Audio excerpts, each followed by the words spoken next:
ओम शांति। तो आज कौन सा खास दिन है? आज त्योहार है। कौन सा? सतगुरुवार। ये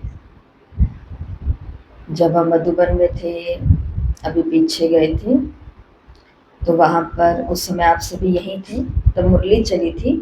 उस मुरली के अंदर बाबा ने कहा था कि ब्राह्मणों का हर सतगुरुवार जो आता है वो क्या है? त्योहार है।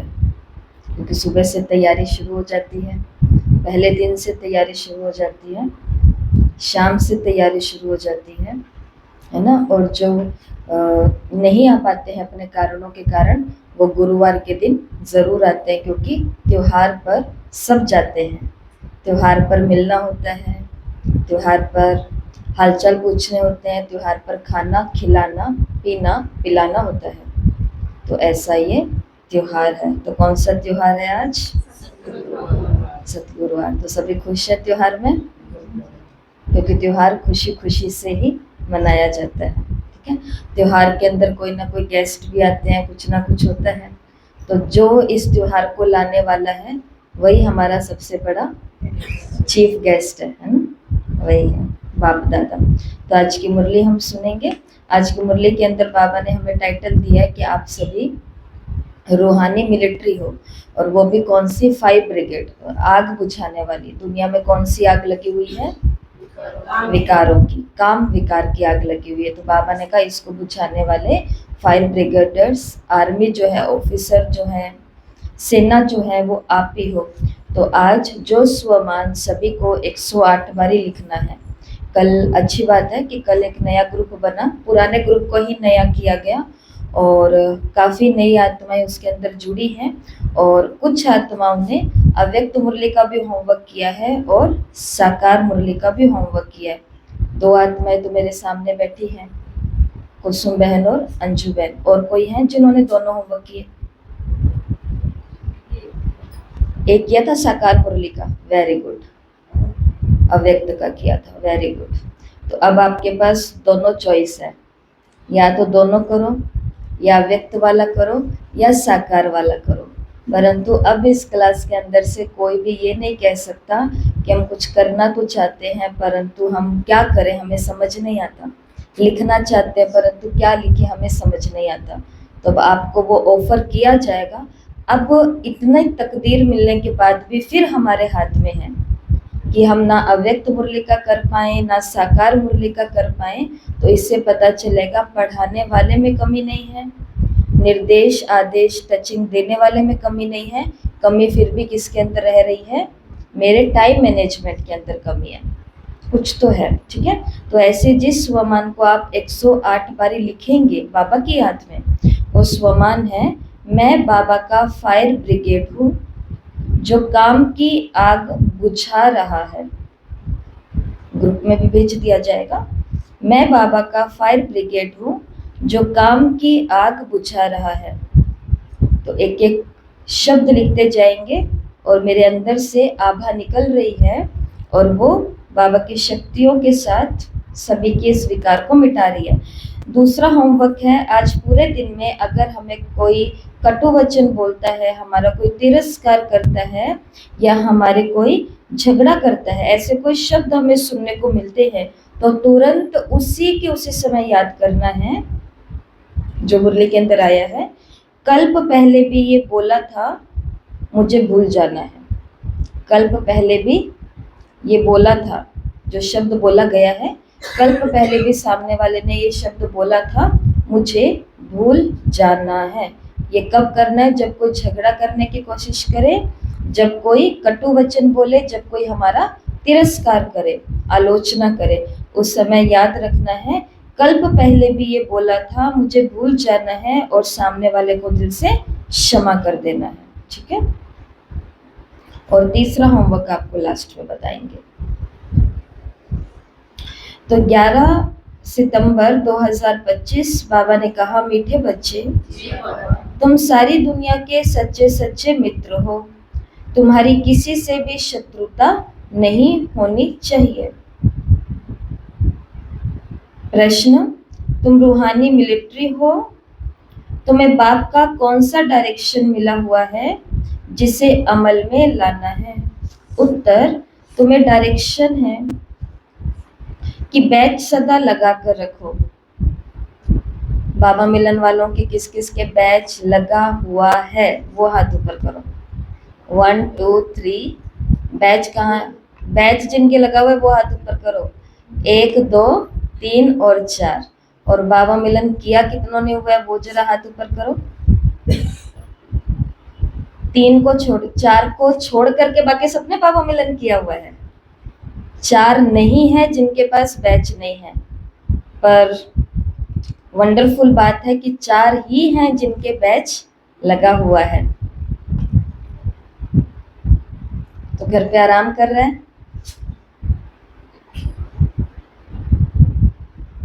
5 है जिनके पास बैच नहीं है, तो घर पे आराम कर रहे हैं। ऐसा तो नहीं है, बैच है सभी के पास।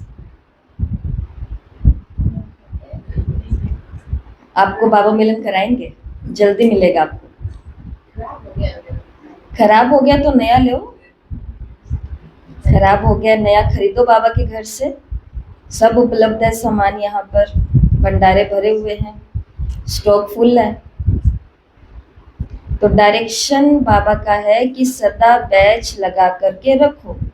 कोई भी पूछे ये क्या है, तुम कौन हो, तो बोलो हम है सारी दुनिया से, काम की अग्नि को बुझाने वाले फायर ब्रिगेड। इस समय सारी दुनिया में काम अग्नि लगी हुई है। हम सबको संदेश देते हैं, पवित्र बनो, दैवी गुण धारण करो तो बेड़ा पार हो जाएगा। क्लास में ही जिनको रूटीन में बैच लगाने की आदत नहीं है, इससे मालूम पड़ेगा कि वो बाहर भी जाते होंगे तो बैच नहीं लगाते होंगे, और बैच नहीं लगाते होंगे तो ज़रूर बाबा का वो जो प्रत्यक्षता होनी है या लोगों की हमारे पर नजर है, हमारी धारणाओं में, उससे वो बचते होंगे। क्योंकि जिसका बैच लगा हुआ होगा उसको रेडियो पर खड़ा होना, मार्केट में कहीं पर भी जाना, कुछ भी बोलना, कुछ भी खाना, ये उनको अलाउ नहीं होता है अगर कोई देख ले तो। इसके लिए बाबा ने कहा तुम कौन हो? आग बुझाने वाले फायर ब्रिगेड हो। तो अब पवित्र बनो, दैवी गुण धारण करो, सभी को ये संदेश दो तो बेड़ा पार हो जाएगा। ओम शांति। मीठे मीठे रूहानी बच्चे सहज याद में बैठे हैं। कोई कोई को डिफिकल्ट लगता है, बहुत मूंझते हैं, हम टाइट अथवा स्ट्रिक्ट होकर के बैठे। बाप कहते हैं ऐसी कोई बात नहीं है, कैसे भी बैठो, एकदम ऐसे ऐसे। बाबा ने कहा वो करो तो सबसे अच्छी बात है। वो अगर हो, बैठक ऐसी हो योगियों की, तपस्वियों की, उससे अच्छी बात कोई नहीं हो सकती। लेकिन अगर ना भी हो तो बाबा ने कहा कैसे भी बैठो, बाप को सिर्फ याद करना है, इसमें मुश्किलात की कोई बात नहीं होगी। वो हठ योग ऐसे टाइट होकर के बैठते हैं, हठ योगी टांग पर टांग चढ़ाते हैं। यहाँ तो बाप कहते हैं आराम से बैठो, बाप को और 84 के चक्र को याद करो, ये है ही सहज याद। उठते बैठते बुद्धि में ये रहे।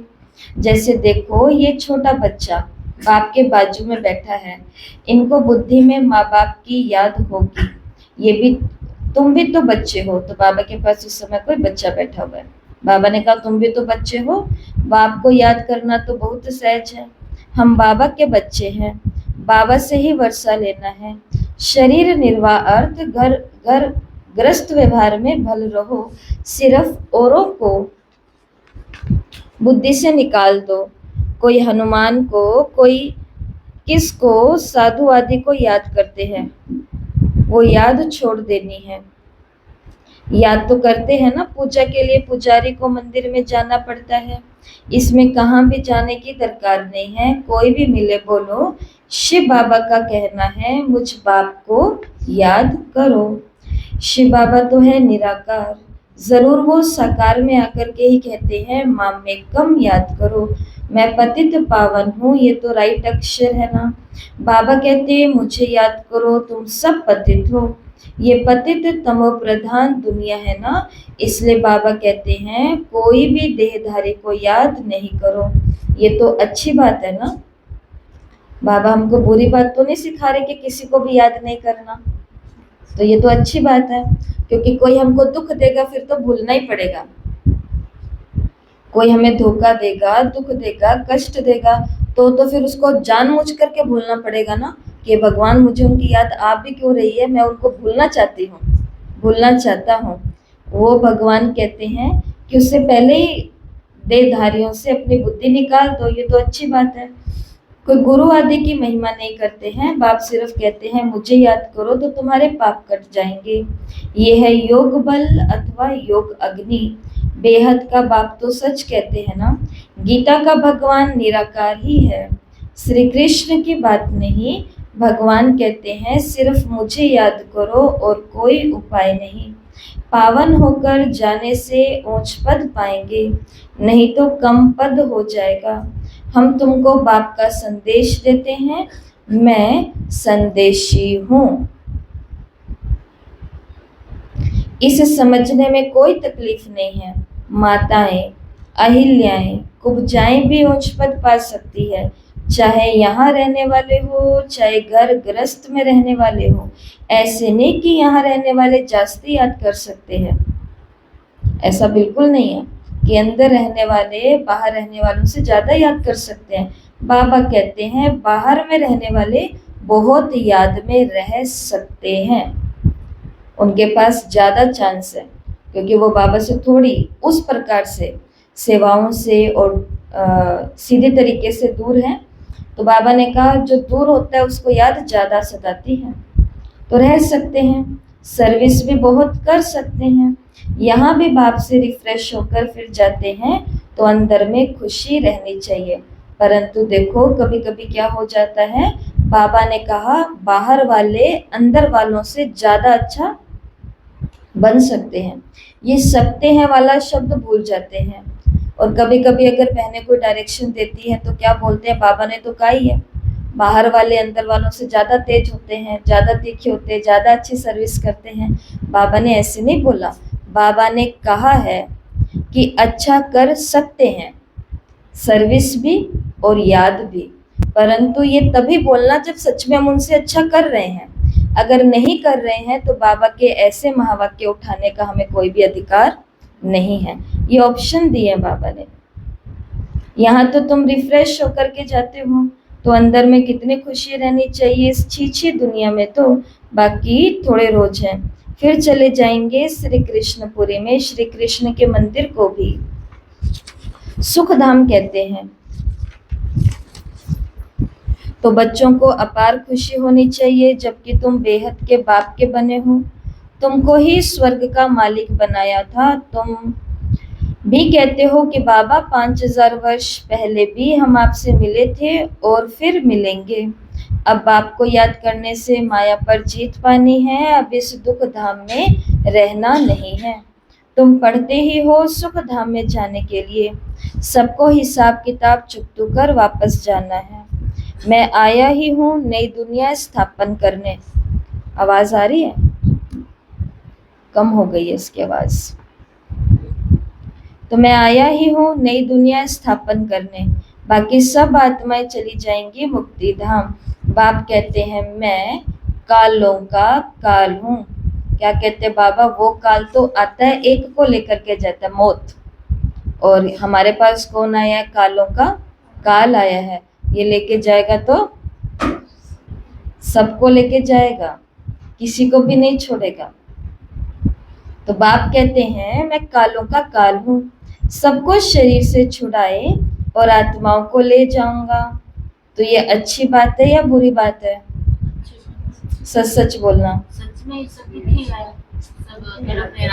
आने वाला है। और बाकी सबको ये अच्छी बात लगती है या नहीं लगती कि बाबा ऐसा क्यों बोलते हैं कि सबको ले जाऊंगा?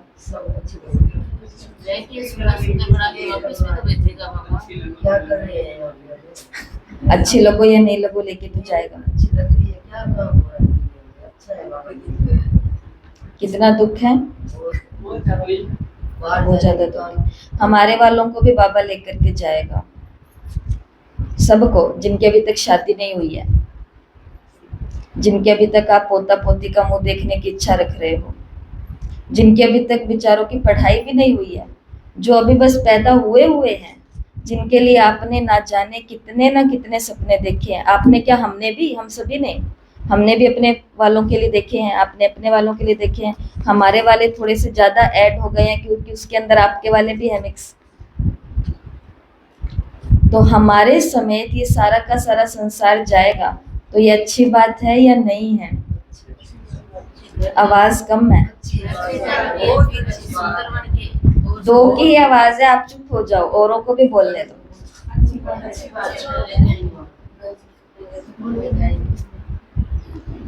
तो आगे बहुत बड़े बड़े दुख आने वाले हैं, उस दिन भी आपको बता दिया था, फिर से बता देती हूँ ताकि रिवाइज हो जाए। थोड़ा जो हम अज्ञान की नींद में भी सोए हुए हैं, अलबेलेपन, जाग जाएं। खास करके जिनके पास बच्चे और युवा हैं उनको तो जाग ही जाना चाहिए। तो अभी एक बीमारी बहुत तेज गति से आ रही है। जैसे बीमारी आती है ना, कोविड आती है तो वैश्विक स्तर पर होती थी, ऐसे कोई भी रोग होता है, प्लेग आया था वैश्विक स्तर पर था, है ना। तो ऐसे ही अभी एक बीमारी आ रही है।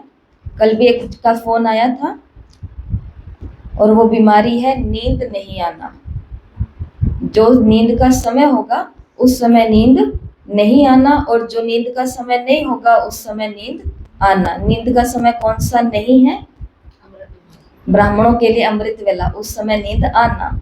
मुरली क्लास, उस समय नींद आना। दिन की सेवाओं का समय, उस समय नींद आना। होमवर्क का समय, उस समय नींद आना। नुमा शाम का समय, उस समय नींद आना। रात को पढ़ाई का समय, चार्ट देने का समय, उस समय बाबा मन मन से सुना देती हूँ आपको क्योंकि नींद बहुत आ रही है, आज थकान वाला दिन था। नींद आना ऐसे सबके साथ हो रहा है। बच्चों को पढ़ाई के समय नींद आ रही है, ट्यूशन के समय नींद आ रही है, सबको अपने अपने समय नींद आ रही है। लेकिन जब नींद आनी चाहिए वो समय कौन सा है? रात का। उसमें बीच बीच में वॉशरूम की तरफ जाना, बीच बीच में आंख खुलना, थोड़ा सा खटखट हुआ, थोड़ी सी आवाज हुई और उससे नींद टूट जाना, या नींद बहुत देर तक आना ही नहीं, या बहुत सारे संकल्प विकल्प आना, या नींद आ गई है तो नींद के अंदर सपने आना, ये सभी अनिद्रा, ये बीमारी है। तो ये बीमारी अब फैल रही है और ये बीमारी बड़ों से होते होते होते होते अब 1-2 साल के अंदर अंदर पूरे विश्व के जितने भी बच्चे हैं उनको लपेटने मिलेगी। और उसका कारण सबसे बड़ा क्या बनेगा?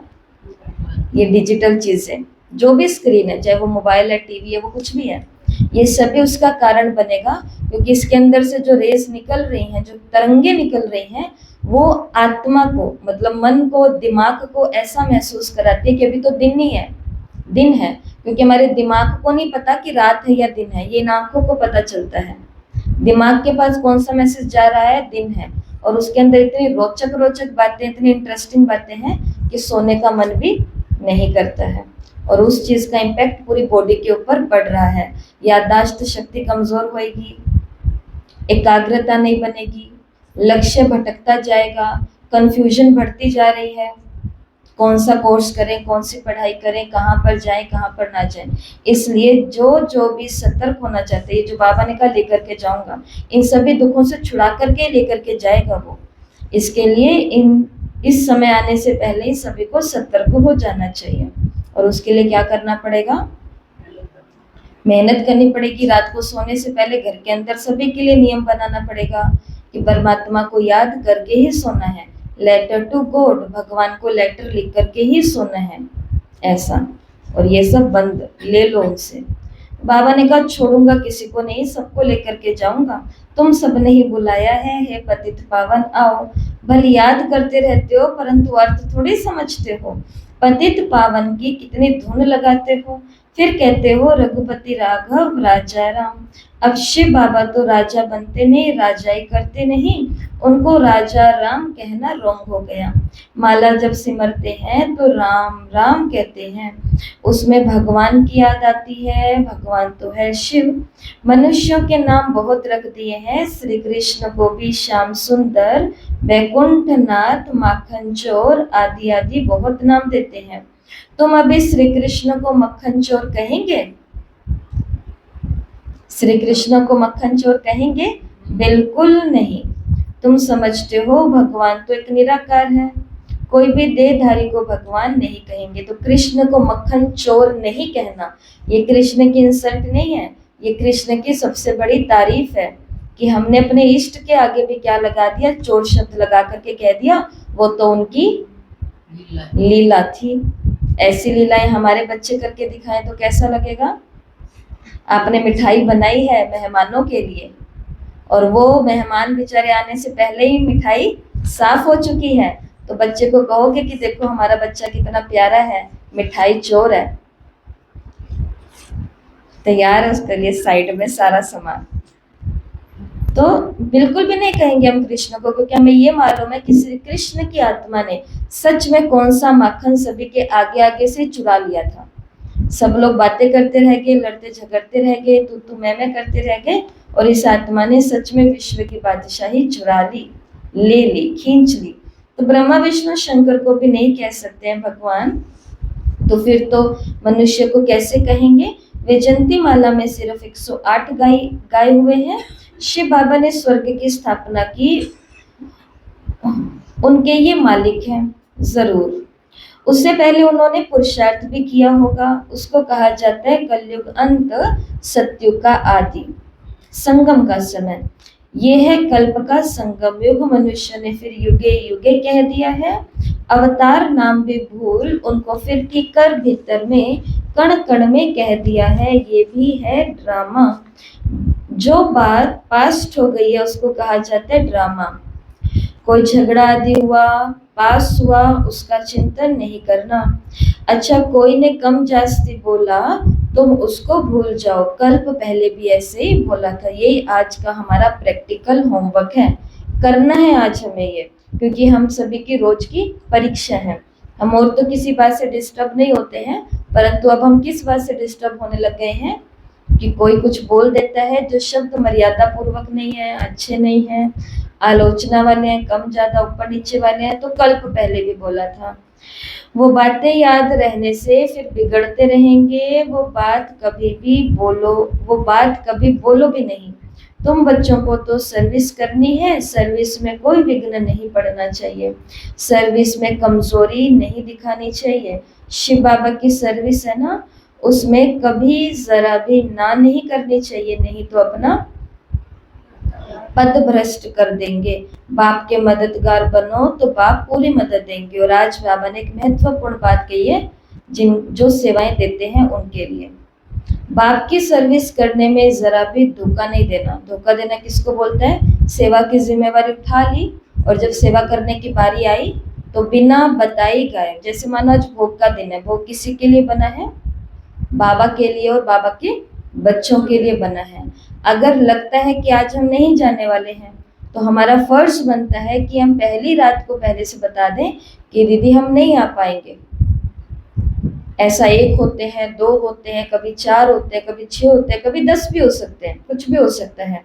लेकिन अगर बता दिया जाएगा तो फिर जो भी बाबा के घर से होगा उसकी व्यवस्था वैसे की जाएगी ना, वैसे की जाएगी कि नहीं की जाएगी? की जाएगी। इसी प्रकार से किसी भी प्रकार की सेवा है, हमने हाँ करी हुई है उस सेवा में, लेकिन हम वो सेवा करने के लिए पहुंचे नहीं, और जो हमारे निमित्त वो इंतजार कर रहे हैं कि वो कहाँ है, वो कहाँ है, वो कहाँ है, वो आएंगे तो करेंगे। तो ये इसको आज बाबा ने क्या कहा है? धोखा देना है। तो जब सेवा करने की बात आती है तो क्या करते हैं? मेरा नाम लिख लो, मैं। लेकिन जब पहुंचने की बारी आती है तो इसके लिए, क्योंकि ये भूल जाते हैं कि सर्विस किसकी है? शिव बाबा की है। बाबा के मददगार बनोगे तो बाबा को पूरी मदद देनी पड़े। सर्विस में जरा भी धोखा नहीं देना है, पैगाम सबको पहुंचाना ही है। बाप कहते रहते हैं म्यूजियम का नाम ऐसा रखो जो मनुष्य देख अंदर घुसे और आकर के समझे, क्योंकि ये नई चीज है ना, मनुष्य नई चीज देख करके अंदर घुसते हैं। आजकल बाहर से आते हैं भारत का प्राचीन योग सीखने। अब प्राचीन अर्थात पुराने ते पुराना, वो तो भगवान का ही सिखाया हुआ है, जिसको 5000 वर्ष हुए। सतयुग त्रेता में योग होता नहीं, जिसने सिखाया वो तो चला गया, फिर 5000 वर्ष बाद आए तब आकर के राजयोग सिखाए। प्राचीन अर्थात 5000 वर्ष पहले भगवान ने सिखाया था, वही भगवान फिर संगम पर आकर के राजयोग सिखलाएंगे, जिससे पावन बन सकते हैं। इस समय तो तत्व भी सतो प्रधान है, पानी भी कितना नुकसान कर देता है। अब इस बात पर तो ज्यादा बात करने की जरूरत ही नहीं है। पानी पानी वहां पर क्या हो रहा है, कितनों का नुकसान हो रहा है। कल एक बहन से बात हुई है, उसकी ड्यूटी थी वहां पर, उसके ही अंडर के अंदर 2 गांव आते हैं, एक गांव पूरा का पूरा डूब गया। फिर मैंने पूछा अभी कैसे है, तो कहती है कि अभी तो सब पानी निकाल दिया गया है, ठीक है, परंतु ये तो उपद्रव है। पानी जो वहां आया, कौन सी नदी थी? ये जो हमारे पास, जिसको हम देखते हैं टाउन के पुल पर, यही गगर नदी है। जो गगर नदी पंजाब से होते हुए यहाँ पर आती है। 1400 गांवों को नुकसान पहुंचाया है। और जिन्होंने देखी होगी न्यूज, उन्होंने देखा है कि कैसे पशु, पंछी, सब कुछ जा रहा है। लोगों ने एक एक सामान, जैसे कि ये माइक है, ये एक माइक बसाने के अंदर भी मेहनत लगती है, ढूंढना पड़ता है कौन सी माता है जो सहयोग कर सकती है, कौन सा भाई है जो सहयोग कर सकता है। ये सभी के सहयोग से एक चीज कैसे बन सकती है। घरों में भी ऐसे ही होता है, पति कमाते हैं, सेविंग्स होती है, बेटे कमाते हैं, सेविंग्स होती है, पत्नी कमाती है, सेविंग्स होती है, बहू कमाती है, सेविंग्स होती है, बेटी कमाती है, सेविंग्स होती है। सबकी सेविंग्स से थोड़ा थोड़ा इकट्ठा करके घर का सामान किया जाता है, और वो सारा का सारा सामान कईयों का बह गया, कईयों का गल गया, सब चीजें। तो ये किसका प्रकोप है? प्रकृति, पानी तत्व का, जल तत्व का। तो क्या ये चीजें हमारे तक नहीं पहुंचेंगी? पहुंचेंगी। तो उससे पहले पहले योग का क्या कहते हैं, भट्टियां लगा लेनी चाहिए। तो पानी कितना नुकसान कर देता है, उपद्रव होते रहते हैं पुरानी दुनिया में।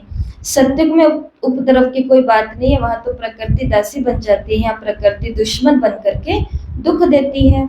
इन लक्ष्मी नारायण के राज्य में दुख की कोई बात नहीं थी, सतयुग था। इसलिए अब जो हम नुमा शाम करते हैं, तो उस नुमा शाम में उन सभी जो भी ये स्टेट है, हरियाणा, पंजाब, उत्तराखंड, इन सभी को क्या देना होता है? सकाश देना होता है। अब नेपाल के अंदर भी चल रहा है, कल देखा और बताया भी हमें। तो वहां पर भी जहाँ की न्यूज सुनते हैं, वहां पर सकाश दो।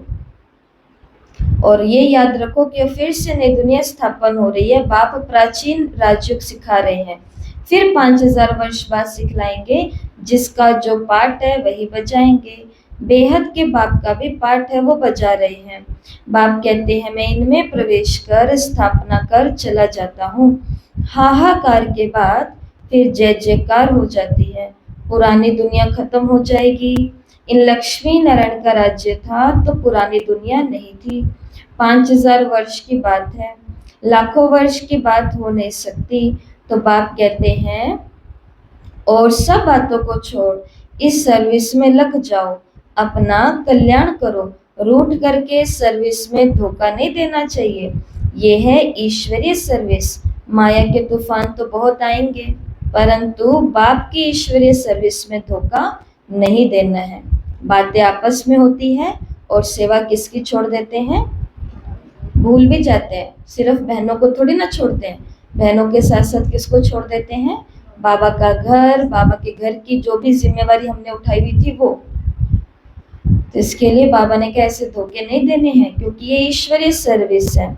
माया के तूफान तो बहुत आएंगे, परंतु बाप की ईश्वरीय सर्विस में धोखा नहीं देना। बाप सर्विस और डायरेक्शन तो देते रहते हैं। मित्र संबंधी आदि जो भी आए, सबके सच्चे मित्र तुम हो।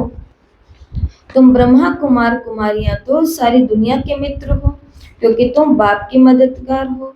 मित्रों में कोई भी शत्रुता नहीं होनी चाहिए। कोई भी बात निकले बोलो शिव बाबा को याद करो। बाप की श्रीमत पर लग जाना है, नहीं तो अपना नुकसान कर देंगे। ट्रेन में भी तुम आते हो, वहां भी तुम फ्री हो। सर्विस का अच्छा चांस है। बैच तो बहुत अच्छी चीज है, हर एक को लगा करके रखना चाहिए। पर ट्रेन के अंदर भी ऐसे नहीं कि एक के पीछे लग ही गए तो लग ही गए। वो ज्ञान सुनाते सुनाते फिर कौन सी बातें शुरू हो जाती है। और आपकी बेटी क्या कर रही है, आपका बेटा क्या कर रहा है, कितने बच्चे हैं, ये बातों से हमारा कोई ताल्लुक है? आप कौन से गांव से हो, कौन से शहर से हो, कहाँ उतरोगे, कहाँ चढ़ोगे, इन बातों से हमारा कोई भी मतलब नहीं है। इसलिए ट्रेन में ज्ञान सुनाओ, पर बाबा ने केवल ज्ञान सुनाने के लिए कहा है। दो बाप का परिचय दो, अपने नजदीकी सेवा केंद्र में जाओ, मेडिटेशन सीखो, ओम शांति, और अपने योग में बैठ जाओ। बैच बहुत अच्छी चीज है। हर एक को लगा करके रखना चाहिए। कोई पूछो आप कौन हो, तो बोलो हम कौन है। क्या बताया आज का स्वमान? हम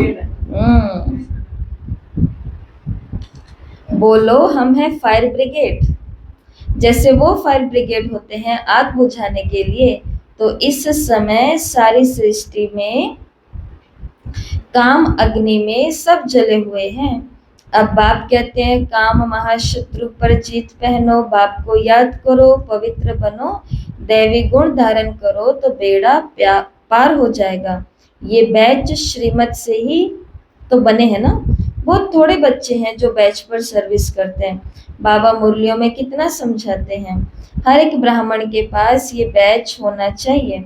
कोई भी मिले उनको इस पर समझाना है, ये है बाबा, इनको याद करना है। तो माताओं के पास, भाइयों के पास कौन सा बैच होता है? ज्योति बिंदु का होता है ना, तो ज्योति बिंदु का बैच। और तो उस बैच पर क्या समझाओगे कि ये कौन है? हमारा बाबा, शिव बाबा, हम सभी आत्माओं का पिता। ये बैच को बाबा मुरली के अंदर क्यों बोलते हैं? श्रीमत पर बने हैं, क्योंकि ये बैच, ये मेडल हासिल किए जाते हैं, ये मिलते नहीं हैं। इसके लिए कई सारे नियमों का पालन कर करके और फिर मधुबन में जा करके प्रभु मिलन करना पड़ता है। उसके बाद में सेवा केंद्रों पर आकर के बहनें फिर बैच लगाती है, सेरेमनी होती है, तिलक लगाना, बैच और ये सब चीजें। तो इसलिए बाबा कहते हैं कि जो चीज हमको इतनी मुश्किल से हासिल हुई है उसको ऐसे ही पड़ा रहने दे, हम ऐसे नहीं रहने देना। बाहर जाते समय कौन कौन बैच लगा के जाता है? जिनके पास बैच है, जिनको एकदम याद रहता है लगाना, ये 1 2 3 4, बाकी भूल जाते हैं ना। शर्म तो नहीं आती? शर्म नहीं आती, सिर्फ भूल जाते हैं।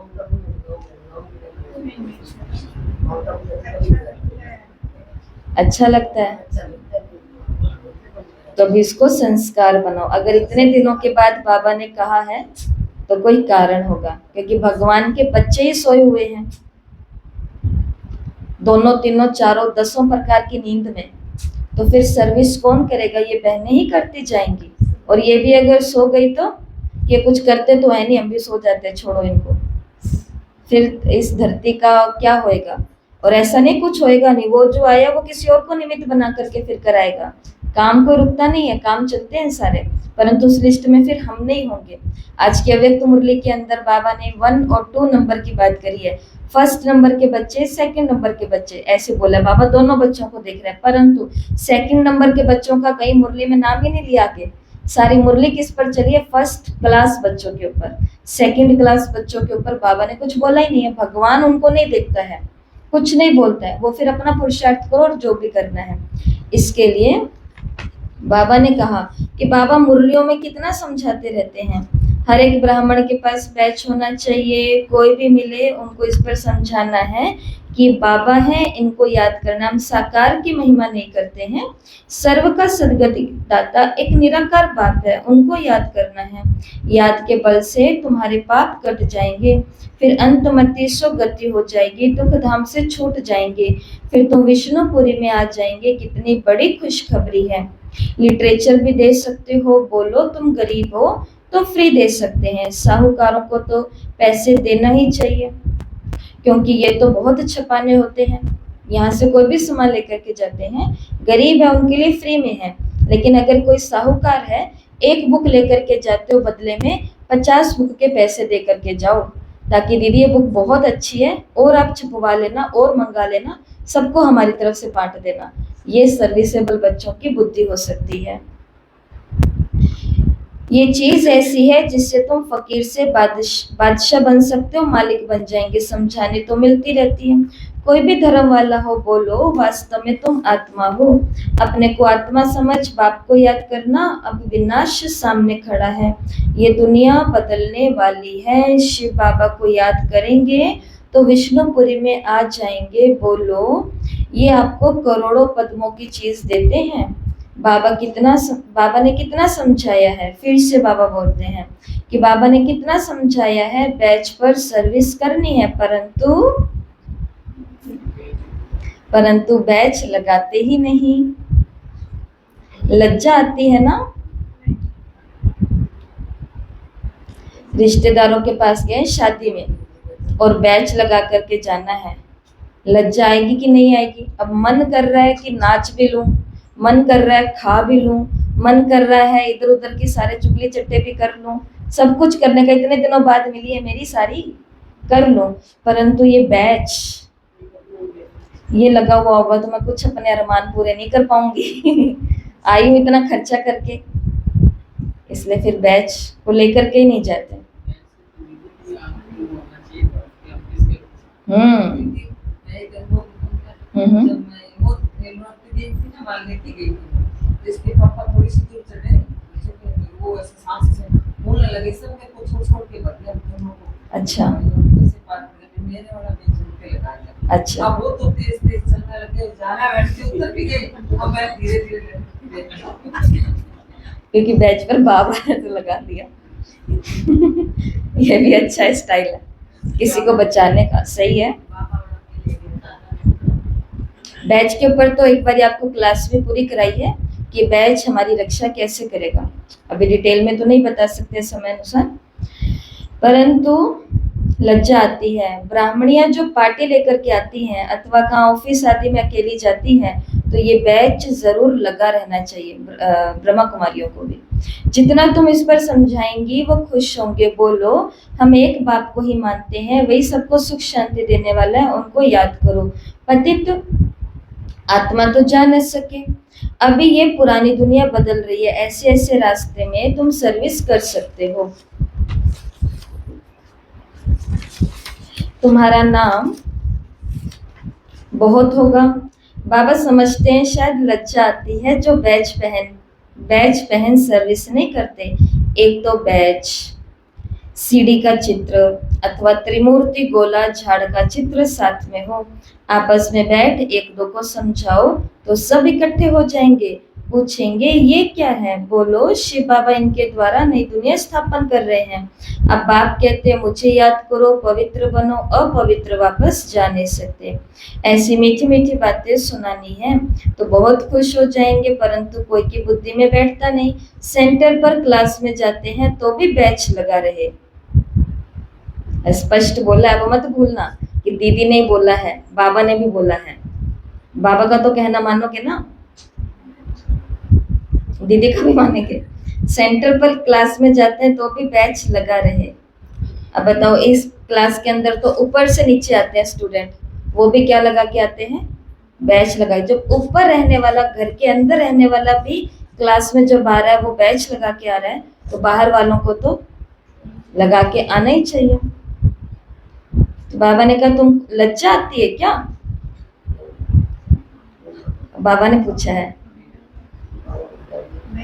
आज बाबा पकड़ रहे हैं।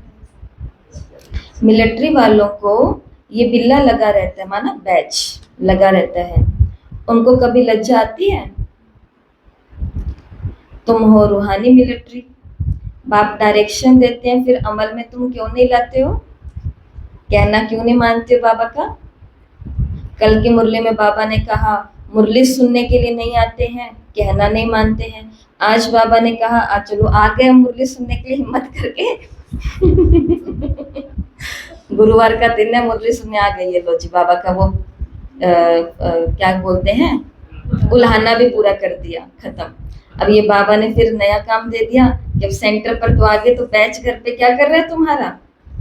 अमल में क्यों नहीं लाते हो? बैच लगा रहे, शिव बाबा की याद भी रहेगी कि हम शिव बाबा के बच्चे हैं। मैं ये बोल नहीं सकती, मैं ये कर नहीं सकती, बैच लगा हुआ है। दिन प्रतिदिन सेंटर्स भी खुलते जाएंगे, कोई ना कोई निकल आएंगे। सेंटर खुलवाने वाले अपने आप निकल आएंगे। कहेंगे फलाने शहर में आपकी ब्रांच नहीं है, बोलो कोई प्रबंध करो, मकान आदि का निमंत्रण दे तो हम आकर के सर्विस कर देंगे। हिम्मत दे बच्चे, मदद दे बाप। बाप तो बच्चों को ही कहेंगे सेंटर खोलो, सर्विस करो, ये शिव बाबा का दुकान है। तो होना चाहिए ना, हर 1 किलोमीटर के बाद बाबा का ये दुकान होना चाहिए। हमारे नियम अनुसार 1 किलोमीटर के अंदर अंदर दूसरा दुकान नहीं हो सकता है। 1 किलोमीटर के आगे खोलो दुकान ताकि आत्माएं पहुंचे। और प्रबंध क्या करना है, एक कमरा, सिर्फ एक कमरा। तो इसलिए बहनों को बोलते हैं कि हमारे यहाँ पर सेंटर नहीं है, कुछ है नहीं। तो फिर आगे से बहनें क्या बोलते हैं, हम सेवा करने के लिए तैयार हैं, आप केवल मकान का प्रबंध करो। तो ये शिव बाबा का दुकान है, बच्चों द्वारा ही चला रहे हैं। दुकान किसके द्वारा चलता है? बच्चों के द्वारा ही चलता है। अच्छा, मीठे मीठे सिक्के लदे बच्चों प्रति माता पिता बाप दादा का याद प्यार और गुड मॉर्निंग। रूहानी बाप की रूहानी बच्चों को नमस्ते। हम रूहानी बच्चों की रूहानी माता पिता याद प्यार नमस्ते, गुड मॉर्निंग, ओम शांति, शुक्रिया बाबा शुक्रिया, वाह बाबा वाह।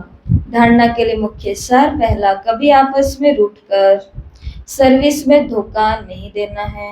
हम ये करेंगे, हम ये करेंगे, हम ये करेंगे। फिर पूछते हैं अपने ये क्यों नहीं पहुंचे ये करने के लिए? बस दीदी हमारा मूड नहीं था।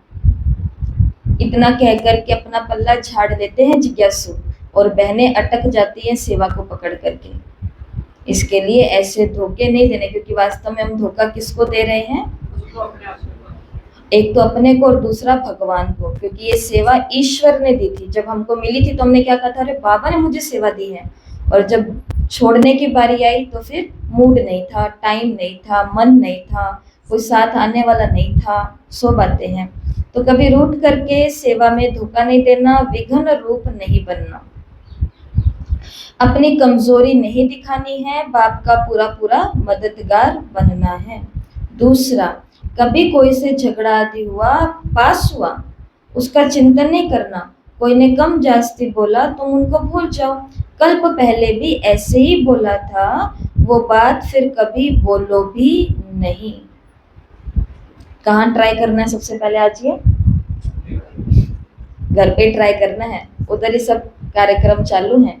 इसके लिए होमवर्क कि कोई भी तिरस्कार के शब्द हैं, आलोचना के शब्द हैं, या झगड़े वाले शब्द हैं, कम जास्ती वाले शब्द हैं, कल्प पहले भी बोला था, मैं इस आत्मा को क्षमा करती हूँ। वरदान, शांति के दूत बन, सर्व को शांति का संदेश देने वाले मास्टर शांति शक्ति दाता भव। शांति के दूत बन, सर्व को शांति का संदेश देने वाले मास्टर शांति शक्ति दाता भव। आप बच्चे शांति के मैसेंजर, शांति के दूत हो। कहाँ भी रहते सदा अपने को शांति का दूत समझ करके चलो। शांति के दूत हैं, शांति का संदेश देने वाले हैं, इसलिए स्वयं भी शांत स्वरूप शक्तिशाली रहेंगे और दूसरों को भी शांति देते रहेंगे। वो अशांति दें, आप शांति दो। वो आग लगाएं, आप आग में कि घी डालो, पानी। वो आग लगाएं और आप पानी डालो। हो क्या जाता है? वो आग लगाते और हम आग में क्या डाल देते हैं? अनजाने पने में घी डाल देते हैं। वो कहेंगे पता आज मेरे साथ सेंटर पर क्या हुआ? हम कहेंगे हाँ हाँ बताओ भाई क्या हुआ, मैं सुनती हूँ तुम्हारा दुख सारा। फिर हम अपना दुख सुनाते हैं, फिर सामने वाला उसमें पानी डालता है कि घी डालता है? कोई कोई बुद्धिमान होते हैं जो पानी डाल देते हैं, लेकिन बाकी क्या डाल देते हैं? घी डाल देते हैं। कि तुम्हारे साथ भी हो गया ना, मेरे साथ भी ऐसे हुआ था।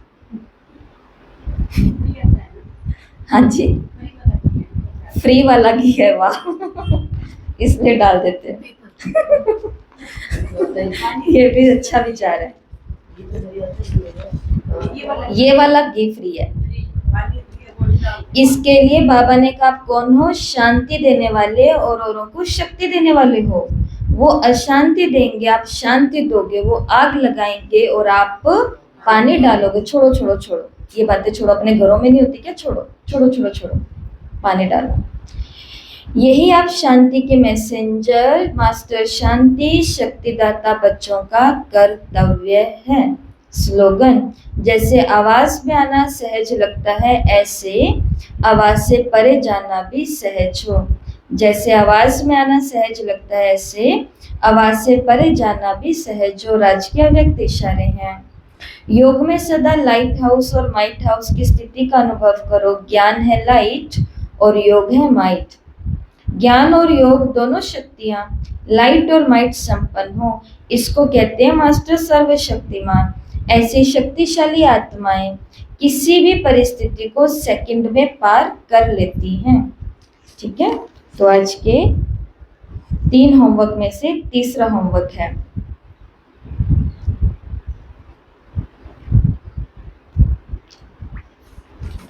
सेवा में कभी भी रूठकर या कमजोरी दिखा करके धोखा नहीं देना, अपने को बाप का पूरा मददगार समझना है। ये वाक्य योग में बैठ करके खुद को कम से कम 11 बारी बोलना है। कितने बारी? 11 बारी। कौन सा महावाक्य बाबा का आज का? कि मुझे सेवा में रूठकर या अपनी कमजोरी दिखाकर, दो ही बातें होती ना, तो रूठ जाते हैं, या जो रूठते नहीं आपसे स्नेह तो बहुत है, लेकिन कमजोरी, आलस, अलबेलापन की कमजोरी आ गई तो सेवा छूट जाती है। तो ऐसा दिखा करके मुझे किसी भी सेवा में धोखा नहीं देना है, मुझे बाप का पूरा मददगार अपने को समझना है।